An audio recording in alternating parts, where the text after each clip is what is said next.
governador Taques, senhores governadores, meus concidadãos. Esta nossa reunião representa um momento significativo na história do país. Abordarei 5 pontos para dizer o que eu espero, menos como ministro do que como cidadão, deste momento. A nova Estratégia Nacional de Desenvolvimento, a nova concepção de política regional, o consórcio interfederativo do Brasil Central como instrumento da nova política regional a serviço do novo Projeto Nacional de Desenvolvimento, as agendas de desenvolvimento do Brasil Central e o potencial de ação política dos governadores do Brasil Central no espaço da política nacional. A estratégia nacional.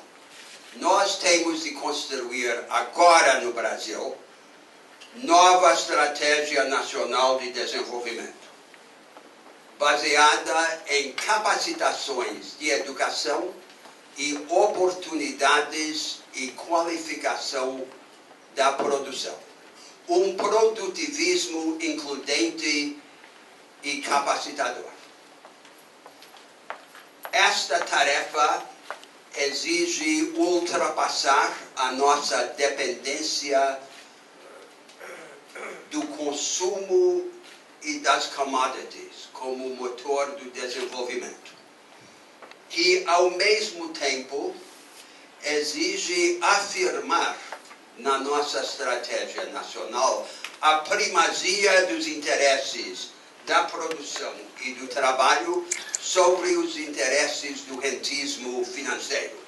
Este é o projeto do país. O segundo ponto é a concepção de política regional. Esta estratégia nacional só vai viver se ela for traduzida em iniciativas para as grandes regiões do país. Nós temos agora que construir um novo paradigma de política regional em 3 dimensões. Em primeiro lugar, tem que ser política regional para todas as regiões do país. Em segundo lugar, tem que ser política regional que defina como sua vocação não prover compensações para o atraso relativo em regiões atrasadas, mas dar instrumentos às vanguardas emergentes no país. Organizar no nosso país um concerto, uma dialética de vanguardas e de vanguardismos alternativos, para que em cada região do país o Brasil tenha uma outra chance. A terceira dimensão dessa mudança do paradigma de política regional é que agora a política regional não pode ser mais construída apenas de cima para baixo pelo governo central. Tem de ser construída de baixo para cima também e sobretudo por uma ação autônoma das próprias regiões, isto é, pela cooperação federativa horizontal. Veja o caso clássico da nossa política regional, que é a política para o Nordeste. Todas as instituições que cuidam da política nordestina são instituições federais. A SUDEN, o DENOX, a CODEVASP e assim por diante.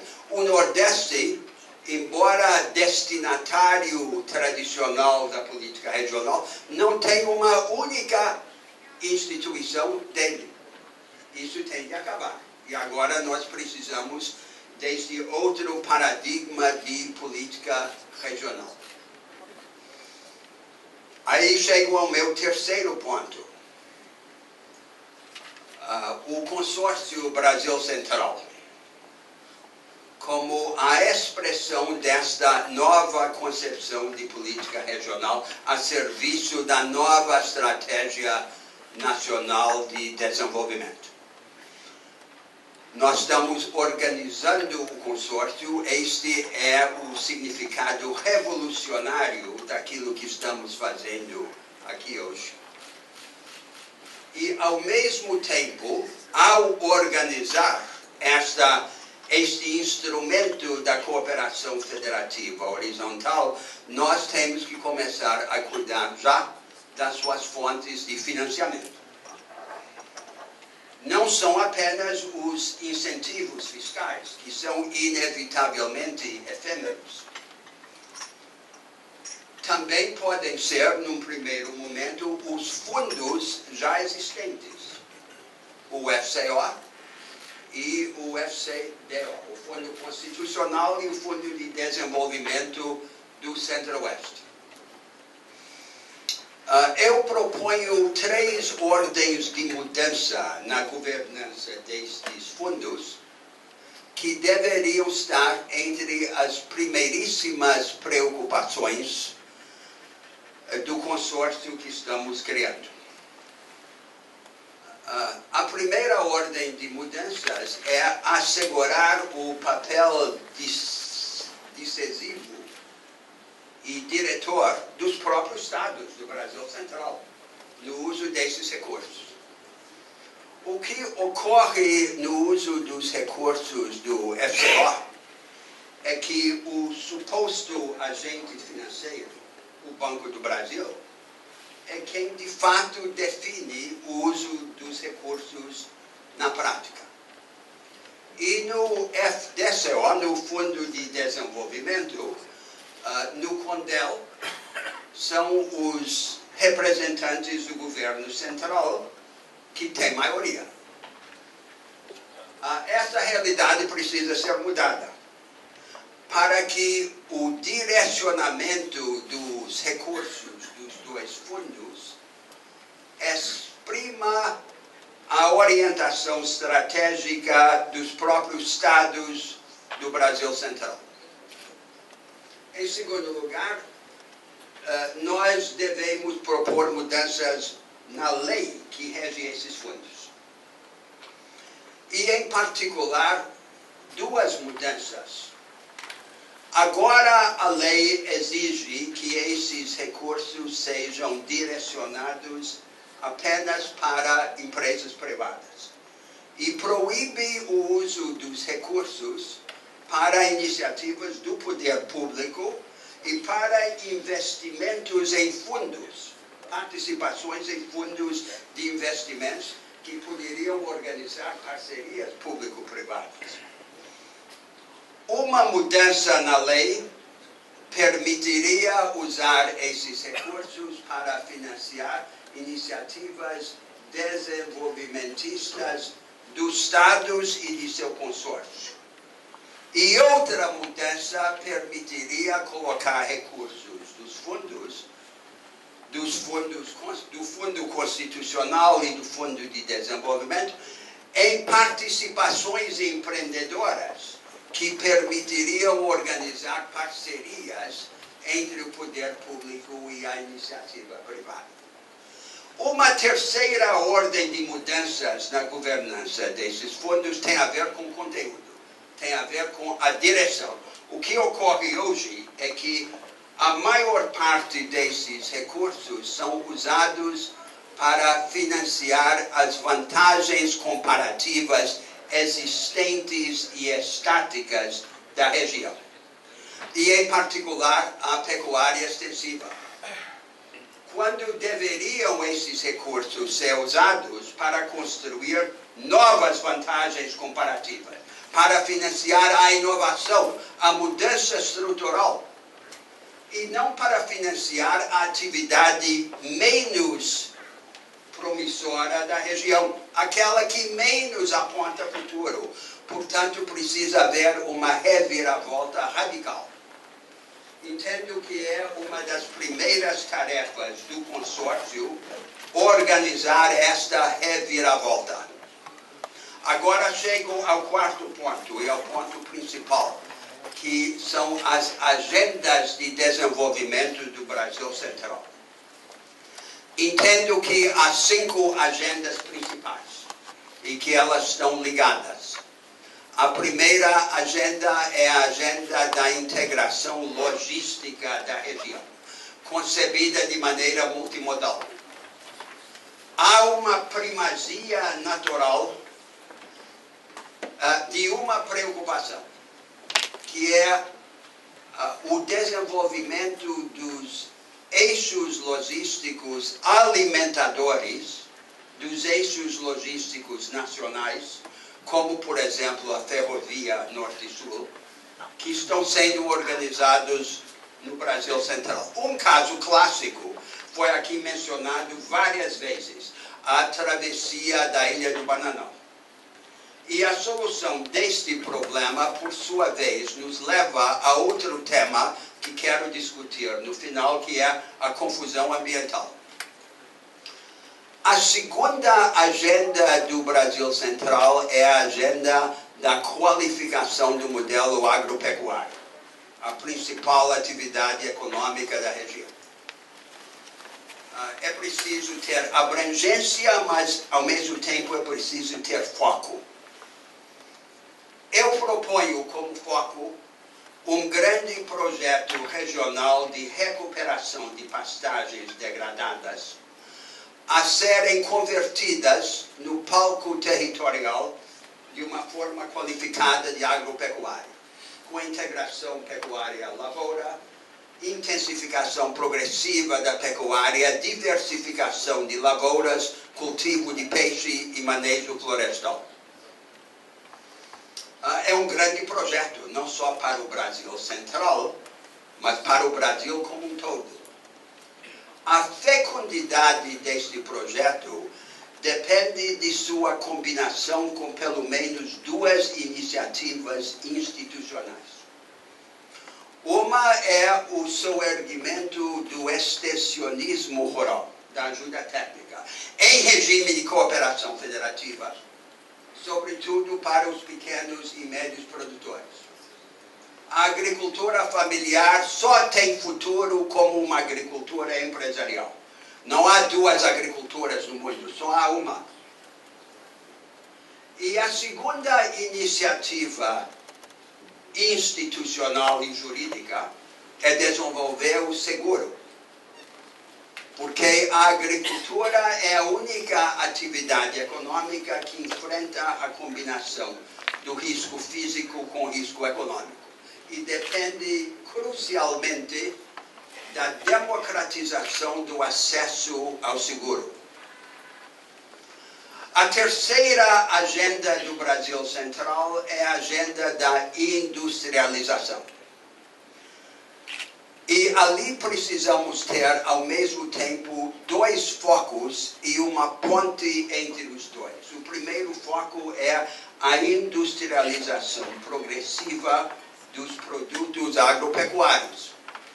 E, mais uma vez, um dos melhores usos dos recursos dos 2 fundos é para ajudar a estimular esta industrialização e, às vezes, na forma mais eficiente das garantias de empréstimo ou dos empreendimentos conjuntos entre o poder público e a iniciativa privada. Mas há uma segunda industrialização. A industrialização densa em conhecimento, ciência e tecnologia, que pode, no Brasil Central, começar com uma ênfase em biogenética e bioenergia, e em parceria com nossa organização científica revolucionária, a Embrapa, que está ansiosa para organizar parceria com o Brasil Central.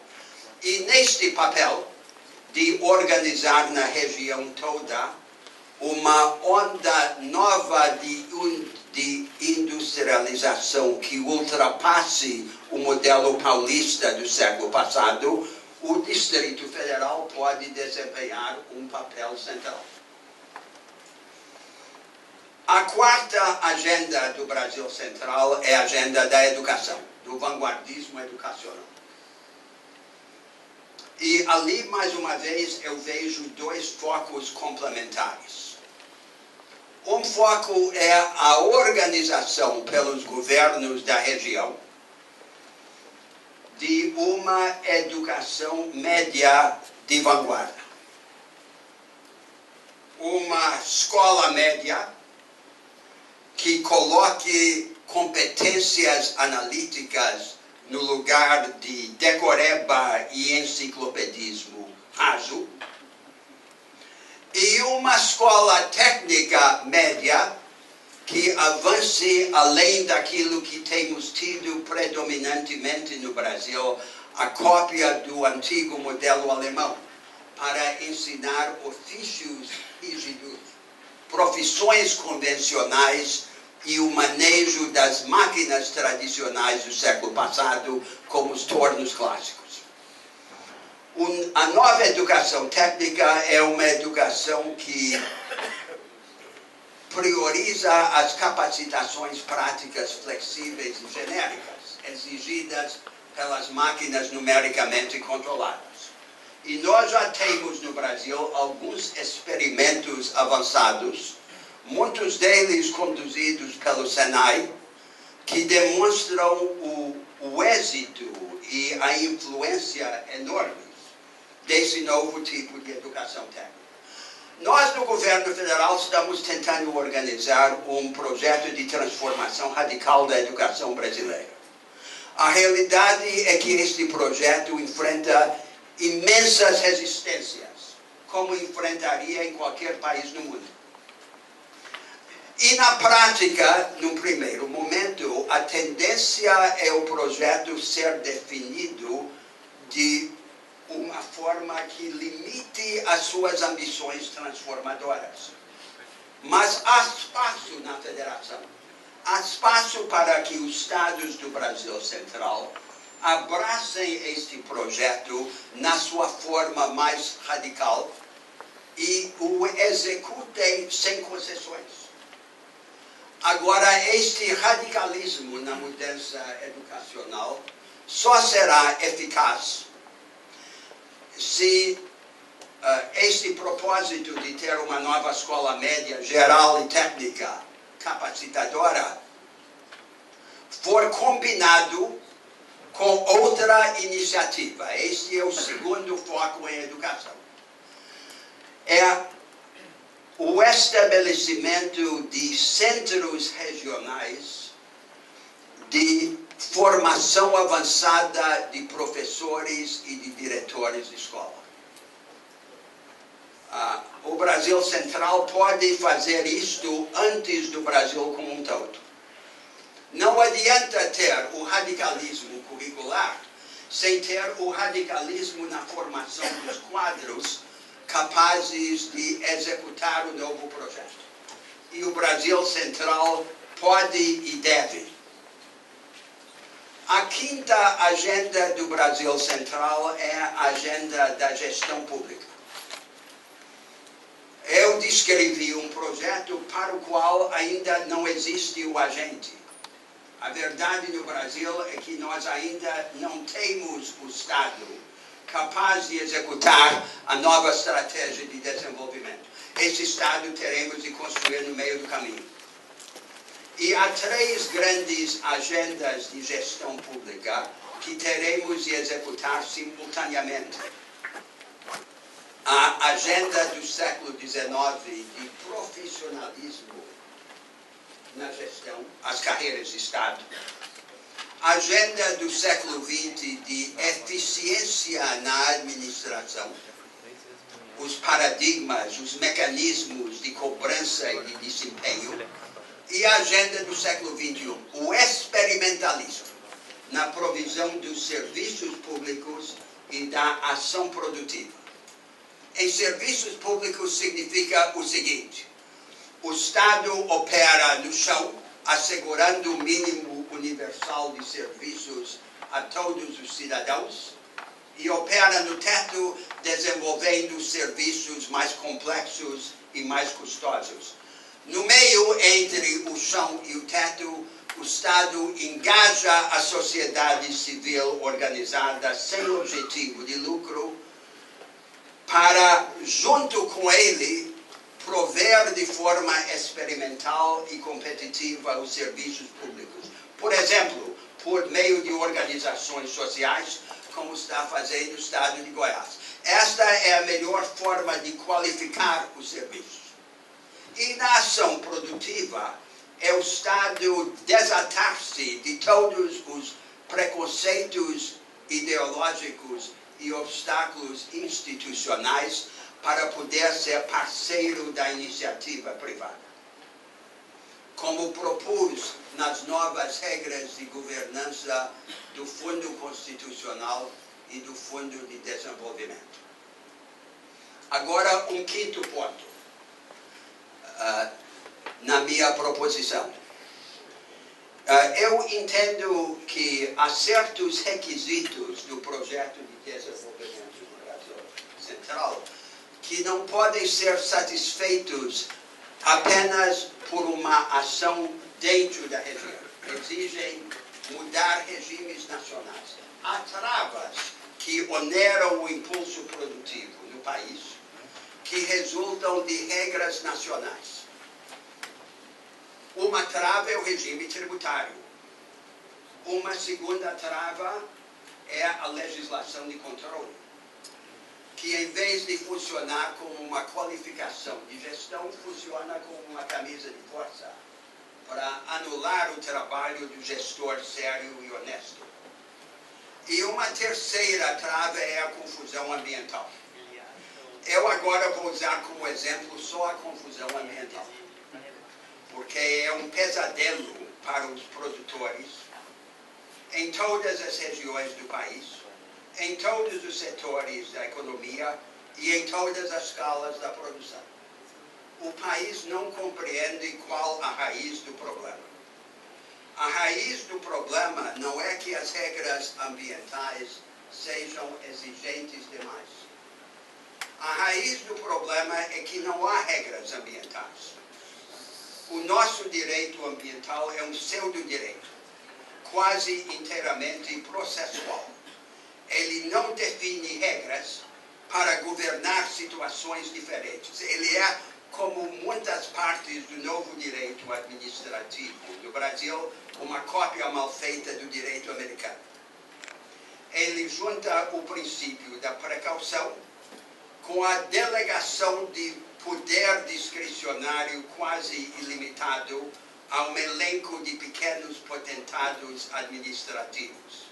E estes potentados, na ausência de regras, viram um joguete voluntário ou involuntário na luta entre ideologias e entre interesses. Acertam-se com as ONGs ou lutam com as ONGs e a produção vai afundando num pântano de confusão política e insegurança jurídica. Não precisa ser, tem que ter regra. Essa é a solução. Não é que seja regra leniente ou regra severa, é que haja regra como não há. Regra substantiva que não se confunde com o procedimento de licenciamento ambiental. Eu estou dando um exemplo de uma das travas à produção no país. Qual é a solução? Há uma maioria latente na federação para remover essa trava. Eu ando o país todo e eu sei que é uma maioria. Mas esta maioria latente não está traduzida numa maioria explícita. Uma das tarefas dos governadores do Brasil Central é atuarem politicamente, é organizar uma articulação política dentro da federação para transformar a maioria latente em maioria explícita. A política é para isto. A política é para tornar o necessário possível. Se não fizer isso, não precisamos de política. Senhores governadores, a obra do Brasil Central não é apenas construir esta região. É mostrar, por meio daquilo que se fizer aqui, como pôr todo o Brasil para andar.